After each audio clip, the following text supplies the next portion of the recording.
सारे आ गए। बैठो।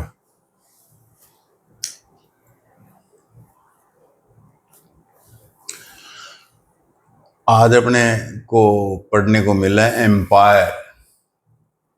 पहले तो पढ़ा छोटे गांव का जो हेड था राजन, राजन से राजा, फिर महाराजा जनपदों में। आज पढ़ेंगे एम्पायर, मतलब एक वास्ट एरिया का राजा। The first empire of Ashoka. तो अशोका द ग्रेट। आज इसके साम्राज्य के बारे में, इसके एम्पायर के बारे में अपने को पढ़ना है। पहला एम्पायर था, और देखा जाए तो ये चाणक्य ने खड़ा किया था। चाणक्य का सीरियल वगैरह आप आते हैं और देखा होगा आपने।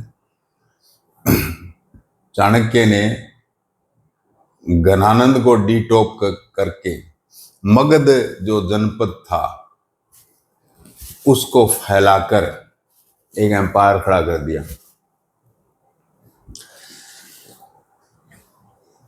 हिस्ट्री के अंदर क्या है, टाइमिंग्स और स्पेस, ये दो याद रखोगे तो हिस्ट्री याद हो जाएगी। टाइमिंग्स, तो टाइमिंग्स देखने के लिए अपने को मैंने ये एक इंटीजर लाइन देखी है। ये मैथ्स में आपके इस तरह से इंटीजर लाइन होती है। तो यहां कॉमन एरा है, 0 है कॉमन एरा, CE। कहने का मतलब ईसा मसीह का यहां जन्म हुआ है। ईसा मसीह का जन्म कितने साल पहले हुआ? 2025 ईयर्स पहले। अब अपने यहां है 2025 रन कर रहे हैं अपने, और ये ईसा मसीह का जन्म हो रहा है। तो इधर पीछे भी जाएंगे, मान लो पीछे 100 ईयर चले गए इसके पीछे, तो यहां तक आते आते कितना हो गया? इसमें 100 और जोड़ो, 2125 हो जाएगा। यहाँ का टाइम बताने के लिए पीछे वाले 100 साल 100 ईयर्स और जोड़ो, 2125 हो जाएगा आज के हिसाब से देखें। और CE से देखें, कॉमन ईरा से देखें तो 100, 200, 300 और 400, मतलब 100 के 3 पार्ट कर लिए। अब इतने ईयर आप इसमें 2025 में जोड़ सकते हो। तो पहले अपने जब स्टोन एज पढ़ा दो 400 ईयर्स, फिर अपने वैदिक में आए थे 1500 से 600 ईयर्स तक स्टोन एज में। फिर अपने जनपद में आए, लेकिन ईसा मसीह के जन्म, क्राइस्ट के बर्थ CE तक नहीं आए थे, और अब आज भी नहीं आ रहे हैं, बाद में आएंगे। अपने पीछे से चले आ रहे हैं stone age, Sindhu civilization, Sindhu Harappa civilization, Vedic civilization, Janapada, और मगध का जनपद बढ़ा रहे हैं। जो 16 जनपद पड़े थे उसमें मगध का जनपद बढ़ा रहे हैं। अजात शत्रु,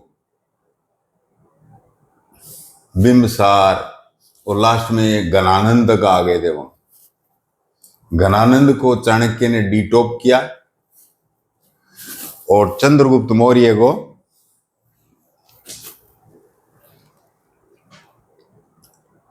थ्री ट्वेंटी वन में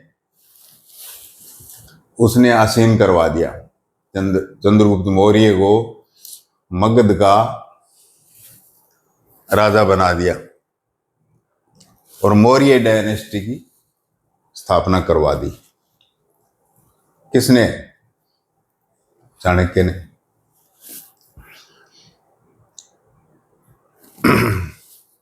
तो सबसे पहले अपने क्या है कि अब लाइन से पढ़ना पड़ेगा अपने को। टाइम की एक क्रोनोलॉजी है, उसके हिसाब से आप पढ़ोगे तो सारा सब कुछ याद हो जाएगा। यहाँ चाणक्य चंद्रगुप्त मौर्य को सिंहासन पर बैठाता है 321 में, मौर्य स्थापना होती है। ये सारा साम्राज्य इंडो गैंगेटिक प्लेन में स्थापित करता है अपना। और राजधानी, पहले तो देखा होगा आपने जनपद में राजगीर थी, राजगीर की पहाड़ियां, नालंदा। बाद में ये घनानंद के टाइम में, बाद में वो लोग जो है उत्तरी बिहार में पाटलिपुत्र को राजधानी बना लिया था, जिसको आज पटना कहते हो। तो पाटलिपुत्र आज की पटना, मौर्य वंश की स्थापना होती है। इस सारे मौर्य वंश की स्टडी का, इंक्वायरी का, प्रमाण का, एविडेंस का सोर्स क्या है? भाई मेगस्थनीज आया था मौर्य के टाइम में, ग्रीक। उसने एक इंडिका पुस्तक लिखी थी, इंडिका से जाना है। और खुद चाणक्य ने 2 किताबें लिखी थी, अर्थशास्त्र और नीति शास्त्र, उससे मौर्य शासन के बारे में जाना है। दूसरे जो चट्टानों पर, पिलर पर, एडिक्ट जारी हुए, लिथिक एडिक्ट चट्टानों पर अशोका के, उससे जाना है। कॉइन्स उस समय के जो थे, उससे जाना है। मौर्य वंश के, मौर्य एम्पायर के बारे में। चंद्रगुप्त मौर्य ने इंडो गैंगेटिक प्लेन को जीतकर एक कर लिया था। और वेस्ट की साइड में जो सिकंदर का एजेंट था, निकेटर सेल्यूकस, पेशावर से आगे, उसको भी हरा दिया था। निकेटर सेल्यूकस को हराकर वेस्ट में भी एक्सपेंशन कर लिया था चंद्रगुप्त मौर्य ने। इतना सब कुछ छोटी सी उम्र में सब कुछ देख लिया था उसने, सम्राट बनने तक। 42 की उम्र होते ही उसने अपना जैन धर्म स्वीकार किया, जैन बन गया। और कर्नाटक में श्रवण बेलगोला नाम का एक स्थान है, वहां बहुत बड़ी मूर्ति बनी है जैन दिगंबरों की, श्रवण बेलागोला में। भद्रबाहु की मूर्ति है वो, भद्रबाहु की मूर्ति है वो। भद्रबाहु के भाई हुआ करते थे भरत जी। भरत और भद्रबाहु के बीच में युद्ध हुआ। भरत जी हारे, लेकिन भद्रबाहु के दिमाग में यह आया कि वर्ल्डली थिंग्स हैं, ये फालतू की बातें हैं, ये गंदी बातें हैं, ये दुनिया। और वो साधु बन गए और राजकाज जो भरत जी को सौंप गए और भारत बन गया। तो इसी प्रकार से क्या, चंद्रगुप्त मौर्य उस भद्रबाहु से इतने प्रभावित हुए कि इन्होंने भी राजकाज छोड़ के भद्रबाहु की श्रेणी में श्रवण बेलगोला कर्नाटक में चले गए 42 ईयर की उम्र में। और उनका पुत्र जो है बिंदुसार, ये बिंदुसार जो है ये 297 में गद्दी पर बैठ गया। तो देख रहे हो आप, 321 और 297 में बहुत ही कम साल है शासन के। चंद्रगुप्त मौर्य ने बहुत कम साल किया, साधु बन गया, जैन हो गया। अब भाई आप, ये बिंबसार नहीं है, बिंदुसार है, ध्यान कर लेना। 297 में गद्दी पर बैठा। ये न तो जैन था और न बौद्ध वाला, आजीवक था, मतलब सनातन धर्मी टाइप, बलि टाइप देना वो देना, आजीवक था। तो न जैन था न बौद्ध था। इसने भी, बिंदुसार ने भी क्या है कि बहुत सारे इलाके विजिट कर लिए, और इधर कलिंग रह गया थोड़ा सा और कुछ साउथ का रह गया, बाकी सब मिला लिया था, एम्पायर जो बनाना था। और वेस्ट के अंदर इसके फादर ने जो सेल्यूकस निकेटर को हराया था, इसने भी क्या है कि उनको दबाव में रखकर उनसे संबंध मधुर बना लिए। हेलेनिक वेस्ट कहते हैं, ग्रीक का जो राज था, ईरान, पारसी और इधर अफगानिस्तान वगैरह, हेलेनिक वेस्ट, हेलेनिक वेस्ट से भी उसके बिंदुसार के संबंध अच्छे थे। कहने का मतलब है कि देखिए आप, एम्पायर फैलता जा रहा है, ईस्ट वेस्ट, इस प्रकार से। अब 273 बिफोर कॉमन एरा, ईसा के जन्म से पहले की बातें चल रही हैं ये टाइम। यहां पर अशोका द ग्रेट किंग बनता है, ये किंग बनते हैं श्रीमान जी, और ये तो भयंकर ही फैलाया है इन्होंने, पूरा एम्पायर खड़ा कर दिया। और जो कलिंग रह गया था, उड़ीसा, आज का उड़ीसा, उड़ीसा जीतने से रह गया था, वहां पर उन्होंने युद्ध किया। 261 लाखों की संख्या में खून, सैनिकों का खून बहा, मरे हुए देखा युद्ध भूमि में, इसका हृदय परिवर्तन हो गया। और कलिंग युद्ध के बाद में क्या है कि ये एक बौद्ध साधु के संपर्क में आया और ये बौद्ध बन गया। इसका दादा तो जैन था, बाप आजीविक था, और खुद बौद्ध हो गया, बौद्ध हो गया। और बौद्ध के अंदर धर्म को धम कहते हैं, पाली भाषा में धम। तो अशोक का क्या धम हुआ, धम ऑफ अशोक, क्या धम हुआ अशोक का? इसने प्राकृत शब्दों में, मतलब जनता के शब्दों में समझिए आप, नॉट इन संस्कृत, प्राकृत शब्दों में बौद्ध धर्म के जो सिद्धांत थे उनको विस्तार किया, एक्सपेंस किया। और तो और इसने बौद्ध धर्म में कोई गड़बड़ नहीं हो रही है, लोग अपना रहे हैं या नहीं अपना रहे हैं, इसके लिए इसने अधिकारी अपॉइंट किए, जिस धार्मिक अधिकारी को कहते थे महामाता, महामाता ऑफिशियल अपॉइंट किए। रिलीजियस ड्यूटी पूरा कर रहे हैं या नहीं जनता? जैन है तो जैन के आचार विचार रखते हैं कि नहीं रखते? बौद्ध है तो बौद्धों को बराबर मान्यता, उस हिसाब से काम कर रहे हैं कि नहीं कर रहे हैं? वो महामाता देखता था। तो ऑफिसियल नियुक्त कर दिए, और इंस्क्रिप्शंस के माध्यम में जगह जगह मतलब पत्थरों पर खुदाई करके बौद्ध धर्म के सिद्धांत, बौद्ध धर्म की बातें और अपने शासन की बातें कि नागरिक ये करेंगे ये नहीं करेंगे, इंस्क्रिप्शन के माध्यम से सूचना देने वाला पहला सम्राट था अशोका द ग्रेट। ध्यान कर लेना, ये सभी धर्मों के बराबर आदर, टॉलरेंस,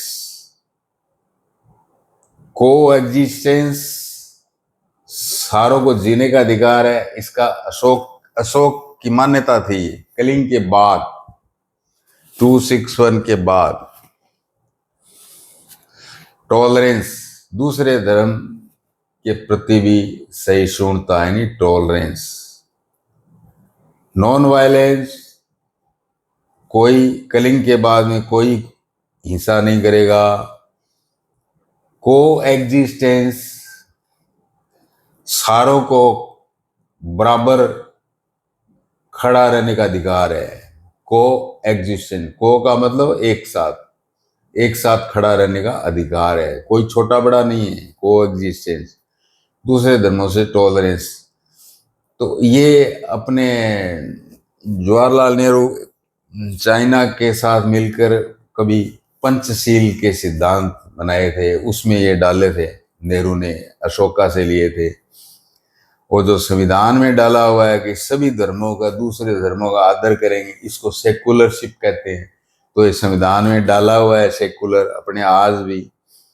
और ट्रुथ और नॉन वायलेंस, जो अशोका महान के बातें थे, वो गांधी जी फैलाते थे, गांधी जी मानते थे, गांधी जी बताते थे। और गरीबों का भला करना, गरीबों का कल्याण करना, और बड़ों का आदर करना, ये भी अशोका द ग्रेट का नियम था, बड़ों का आदर करना। ये फ्रांस का नेपोलियन ने कानून बनाया था। फ्रांस के नेपोलियन ने कानून बनाया था कि जो परिवार में सबसे बड़ा होगा उसको मानना पड़ेगा और सारी संपत्ति भी उसी की होगी।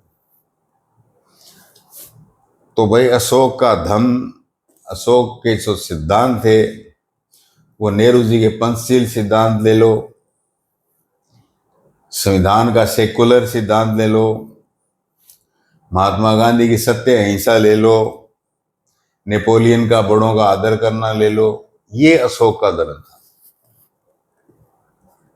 अशोक का सिद्धांत था। इन सिद्धांतों का एक्सपेंशन कैसे किया उन्होंने? एक्सपेंशन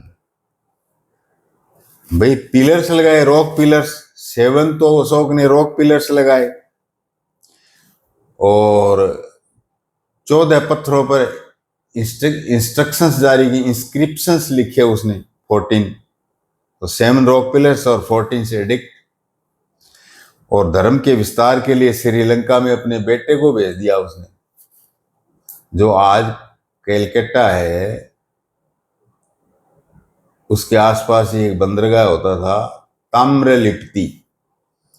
ताम्रलिप्ति से उसका पुत्र महेंद्र और इसकी लड़की संघमित्रा अशोक की श्रीलंका गए और वहां बौद्ध धर्म की स्थापना करवाई। मतलब बेटे बेटी को भी एक्सपेंशन में लगा दिया। इधर मिस्र, यूनान, टर्की में वहां दूत भेजे बौद्ध धर्म के फैलाने के लिए। और खुद जो है बौद्ध धर्म की जन्मस्थली है लुम्बिनी, वहां लुम्बिनी गए, नेपाल में लुम्बिनी बौद्ध भगवान बुद्ध की जन्मभूमि शुद्धोधन का जहाँ राज था। और वहां जाके बौद्ध संघ की सहायताएं की, बौद्ध संघ बनाए। वेलफेयरिज्म, कल्याण क्या किया इन्होंने? सड़कें बनाई, सड़कों के दोनों तरफ वृक्षारोपण करवाया और जगह जगह सड़क पर आराम करने के लिए सराय बनाई, धर्मशाला बनाई। और इसी सिद्धांत को जो है, और जन सुनवाई भी होती थी, कोई अपराध हो गया तो जन सुनवाई करें। ये सारे के सारे काम मेडाइवल ईरा में शेरशाह सूर ने किए थे। ग्रांड ट्रंक रोड बनाई, धर्मशालाएं बनाई, वृक्षारोपण करवाया, शेरशाह सूर ने भी किया था। तो अशोक महान क्या है कि इनका सबका बुजुर्ग था, पंचशील सिद्धांत का, सेकुलर का, गांधी का, नेपोलियन का और शेरशाह सूर का। Ashoka the great. इसका एडमिनिस्ट्रेशन कैसे चलाता था वो? केंद्र में खुद सम्राट होता था, उसी की चलती थी। और कैबिनेट भी रखता था सलाह मशविरा करने के लिए। प्रांत जो प्रोविंस है वो 4 थे, वेस्ट, ईस्ट, नॉर्थ और साउथ। जिलों के अंदर डिस्ट्रिक्ट्स थे, प्रांतों के अंदर। उसमें प्रेसिडेंट को, जो कलेक्टर था, उसको प्रदेश कहते थे, प्रदेश। और उसके कई एडिशनल, मतलब जैसे कलेक्टर के होते हैं ना एडीएम वगैरह, सहायक भी होते थे, उनको युक्त और राजूकाज कहा जाता था।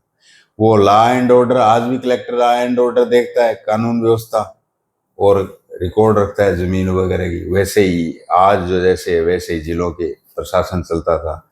और गांवों में जो सरपंच होता है, हेडमैन कहते थे उसको, हेडमैन, वो भी टैक्स और रिकॉर्ड को देखता था, टैक्स। अब उस शहर की क्या विशेषता थी? पाटलिपुत्र की रक्षा कैसे करता था अशोक? राजधानी की, जैसे दिल्ली में विधानसभा है और है, दिल्ली की अलग सरकार है, वैसे पाटलिपुत्र का प्रशासन कैसे देखा जाता था? मैगस्थनीज की जो इंडिका है उसमें बताया गया है कि पाटलिपुत्र के चारों तरफ 64 गेट थे, 64 गेट, और 570 टावर थे जगह जगह, जो दूर तक देखते थे, निगाह रखते थे। चारों तरफ पाटलिपुत्र के लकड़ियों की दीवार थी, और चारों तरफ लकड़ियों की दीवार के बाद में गहरी मोट थी, खाई थी। पाटलिपुत्र की सुरक्षा ऐसे होती थी। और पाटलिपुत्र का नगर निगम या नगर प्रशासन कैसा था? इसमें 30 मेंबर्स का बोर्ड होता था, और छह छह के पांच पांच के 6 बोर्ड होते थे। 6 बोर्ड भी होते थे जो 6 अलग अलग काम को देखते थे। 6 अलग अलग काम कैसे? एक बोर्ड तो टैक्स को देखता था, दूसरा इंडस्ट्री को देखता था, तीसरा ट्रेड को देखता था, व्यापार को देखता था, चौथा माल क्वालिटी का बना है कि नहीं बना ये देखता था, पांचवा जो है डेथ और मरने का रिकॉर्ड पंजीकरण करता था, और छठा जो है लॉ एंड ऑर्डर कानून व्यवस्था को देखता था। इस प्रकार से 6 बोर्ड थे पाटलिपुत्र में जो ऐसे ऐसे काम देखते थे। जब एम्पायर है तो बहुत बड़ी आर्मी चाहिए। आर्मी के बारे में क्या था? एक सेनापति होता था। इसी मौर्य साम्राज्य का एक सेनापति था, उसी सेनापति ने मौर्य साम्राज्य को तेल दिया था, उसी ने खत्म किया था। एक से आर्मी का एक सेनापति होता था और जासूसी संस्था भी होती थी, स्पाई, दूसरे देशों में और में। आज भी ये ऐसा है, वैसा ही था आर्मी। रेवेन्यू कहां से आती थी भाई? क्रॉप का 1/6 पार्ट जो है सरकार लेती थी। लेकिन ऐसा नहीं कि रद्दी भूमि है उसमें भी 1/6 दो, बढ़िया भूमि है उसमें भी 1/6 दो, बढ़िया वो फर्टिलाइज सोइल थी उसका 1/6 जो है सरकार लिया करती थी टैक्स के रूप में, रेवेन्यू के रूप में ये।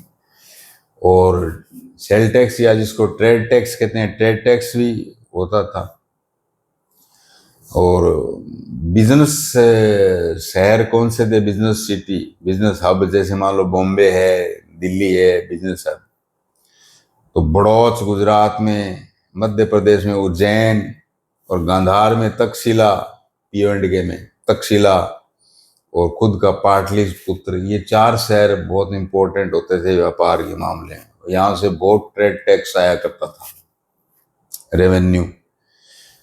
कौटिल्य की अर्थशास्त्र में तो यहाँ तक लिखा है टैक्स के बारे में कि फॉरेस्ट और खनिज कर, नीचे जमीन से जो चीज निकाली जाती उस पर भी टैक्स था, फॉरेस्ट के प्रोडक्ट पर भी टैक्स था, और पानी पर भी टैक्स था अशोका द ग्रेट के टाइम में। अर्थशास्त्र में मिलता है पानी का, फॉरेस्ट का, इस प्रकार का ये टैक्स। एंड कोई भी चीज जो ऊपर चढ़ेगी तो नीचे गिरेगी तो सही। तो ऊपर चढ़ना तो आपने क्या कि पढ़ लिया, अब डिक्लाइन और पढ़ लो मौर्यन एम्पायर का। 185 में मैंने बताया था आपको कि सेना में एक सेनापति होता था। इसी सेनापति ने मौर्य साम्राज्य का एंड किया था। लास्ट जो अशोक का पोता वगैरह जो था 185 में, उसका नाम था बृहद्रथ। बृहद्रथ की हत्या उसके सेनापति पुष्यमित्र शुंग ने करके और अपना साम्राज्य डायनेस्टी बैठा ली थी, जिसको कहते हैं शुंग डायनेस्टी। तो इसने इस प्रकार से शुंग डायनेस्टी बनाई, यानी मौर्यन डायनेस्टी के बाद में जिस तरीके से शुंग डायनेस्टी बनाई, हम शुंग डायनेस्टी को नहीं पढ़ेंगे, ठीक है, मौर्यन डायनेस्टी पढ़ेंगे। डिक्लाइन हो गया। अब वही बात आ गई, जब अशोक सम्राट इस प्रकार की बातें यहाँ इंडिया में कर रहा था तो फॉरेन में क्या कुछ हो रहा था कि वहां चीन की दीवार बनाई जा रही थी। कितना किलोमीटर लंबी? 6400 किलोमीटर लंबी। कितनी ऊंची? 10 मीटर। कितनी चौड़ी? 5 मीटर। चीन की दीवार किस वंश ने शुरू की थी? जाऊ वंश ने।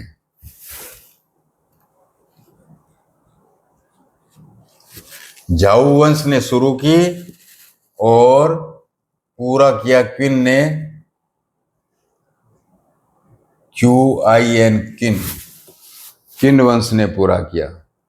ये कोरिया से लेकर इधर कोरियन पहाड़ से लेकर और ये गोबी जो डेजर्ट है चाइना का, वहां गोबी डेजर्ट को अलग करते हुए ताकि सेफ रहे बॉर्डर, अटैक नहीं हो। अरे भाई ये व्यवस्थाएं आज भी है।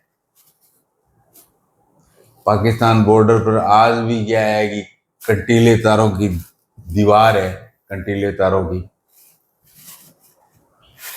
ताकि क्या है कि पाकिस्तानी जो है इधर को भारत में ना घुस सकें। इसी प्रकार से चीन की दीवार चीन वालों ने बनाई कि जो मंगोलियन थे क्रूर, वो बार बार अटैक करते रहते थे, इनसे पिंड छूट जाएगा, तो चीन की दीवार इसलिए बनी थी ये। तो फिर मिलेंगे आगे अगले एम्पायर पर, लेकिन शुंग तो नहीं पढ़ेंगे क्योंकि इसने राजा की हत्या करके अपना वंश स्थापित किया था पुष्यमित्र सिंह ने। ठीक है।